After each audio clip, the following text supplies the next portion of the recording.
10th class పేపర్ల కరెక్షన్లో ప్రభుత్వం విఫలమైందని ఆరోపించారు వైఎస్ఆర్సీపీ విద్యార్థి విభాగం అధ్యక్షుడు రవిచంద్ర. వేలాది మంది విద్యార్థుల భవిష్యత్తును ప్రభుత్వమే ప్రమాదంలోకి నెట్టిందని మండిపడ్డారు.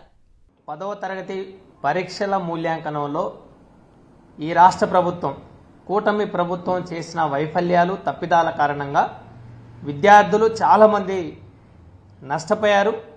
తమ జీవితాలను కూడా కోల్పోవాల్సిన దుస్థితికి ఈరోజు కూటమి ప్రభుత్వంలో ఏర్పడింది. సుమారు 66,363 మంది విద్యార్థులు రీకౌంటింగ్కి రీవాల్యుయేషన్కి అప్లై చేశారు. అంటే ఫెయిల్ అయిన వాళ్ళలో సుమారు 60% మంది విద్యార్థులు రీవాల్యుయేషన్కి అప్లై చేశారు.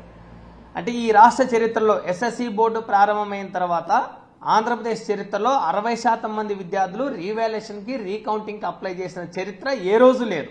ఈ కూటమి ప్రభుత్వంలోనే సుమారు 60% మంది విద్యార్థులు మా ప్రశ్నాపత్రాలు మా జవాబు పత్రాలన్నీ తప్పుల తడగ్గా వాల్యుయేషన్ చేశారు. తిరిగి రీవాల్యుయేషన్ చేయండి అని రీవాల్యుయేషన్కి అప్లై చేశారు. రీవాల్యుయేషన్ ప్రక్రియ ప్రారంభమైన తర్వాత సుమారు 11,000 మంది పాస్ అయినట్లు ఎస్ఎస్సి బోర్డు ప్రకటించింది. అంటే ఈ 60% మందిలో 11,000 మంది తిరిగి పాస్ అయ్యారు రీవాల్యుయేషన్ వల్ల అని ఎస్ఎస్సి బోర్డు ప్రకటించడం అంటే వాల్యుయేషన్ చాలా తప్పులు తడగ్గా జరిగిందనేది చాలా తేట తెల్లమవుతా ఉంది.